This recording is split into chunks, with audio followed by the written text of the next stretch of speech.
Hello and welcome to MonoLogue, Philosophers Interview Philosophers. My guest today is Dr. Daniel Deasy from University College Dublin. He's a lecturer in philosophy there. He completed his PhD or DPhil in the University of Oxford in 2014, and he primarily works in the philosophy of time and the philosophy of modality. Very welcome, Dan. Hello. Okay, I'm going to ask you 4 questions and I'm going to choose them randomly using this dice. Number 7. What is the biggest problem of academic philosophy today?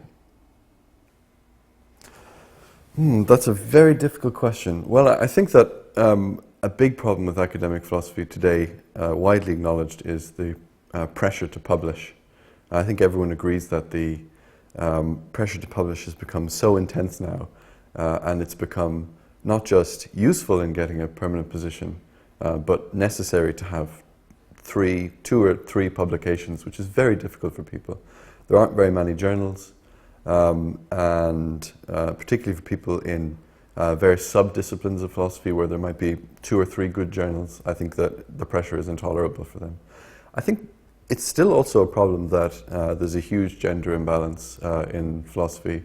This is widely acknowledged, I think, as a problem, and in permanent, in terms of professorships, I think the imbalance is quite big.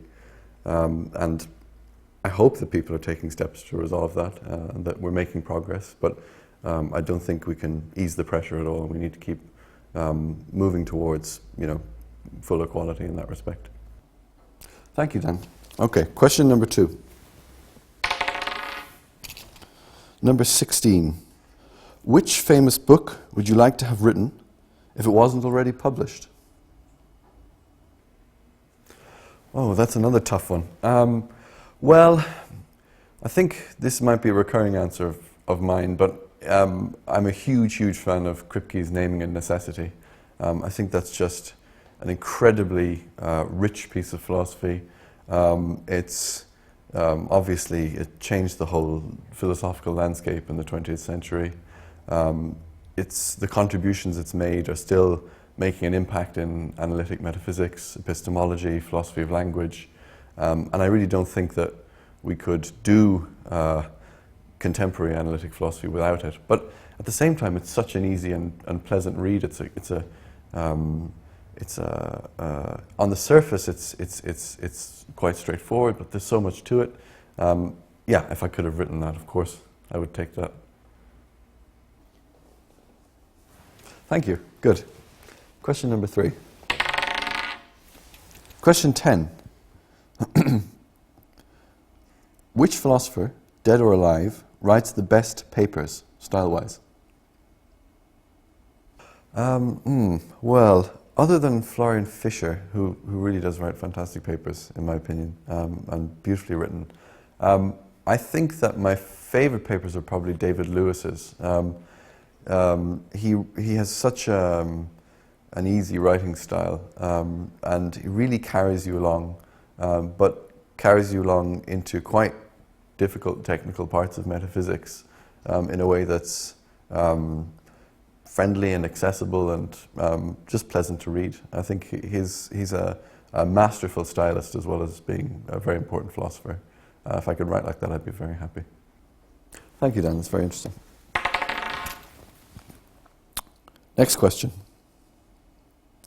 What was the first philosophical book that you've read, and when did you read it? I think the first philosophical book I read was probably Nietzsche's Antichrist, which might sound like a bit of an unusual choice, but when I was about 15 years old, my uncle sent me a package of the Penguin classics of Nietzsche's Beyond Good and Evil, Antichrist, Thus Spoke Zarathustra, and 1 or 2 others, on the basis that I'd expressed a sort of vague interest in reading philosophy. And I was absolutely astonished by them. I thought they were the most deep and meaningful and powerful things that I'd ever read. I felt like they spoke to my soul in a way that really moved me. And I thought it opened my eyes to the possibility of philosophy and what philosophy might involve as an intellectual discipline. And it made philosophy seem very exciting as well. It seemed like a very exciting and possibly life-changing experience. So I was very glad to read those. So I suspect it was the Antichrist. I now realize that really Nietzsche is just a lot of wind, and there isn't really much in it philosophically, I think, now. But I'm glad that it was the thing I read first, because I may have been turned off by other things that were more dry and technical, although possibly true rather than just prose. The first serious book of philosophy I read, I think, was probably A.J. Ayer's Language, Truth and Logic, which I got in the second-hand section of Blackwell's on a trip to Oxford when I was very young. And I had a similar reaction to that as I did to the Nietzsche, except now from a slightly more mature standpoint. I also thought that Ayer had everything completely right, and that he had solved philosophy. But at least that gave me an introduction to modern philosophy in a way that the Nietzsche didn't, and prepared me for doing philosophy as a serious discipline. And I think I read that cover to cover probably more than once. Okay, very interesting. Thank you, Dan. Well, I just want to say thank you very much for doing this interview today. It's been very interesting to hear your answers to these questions, and in particular a little bit about how you came to study philosophy in the first place.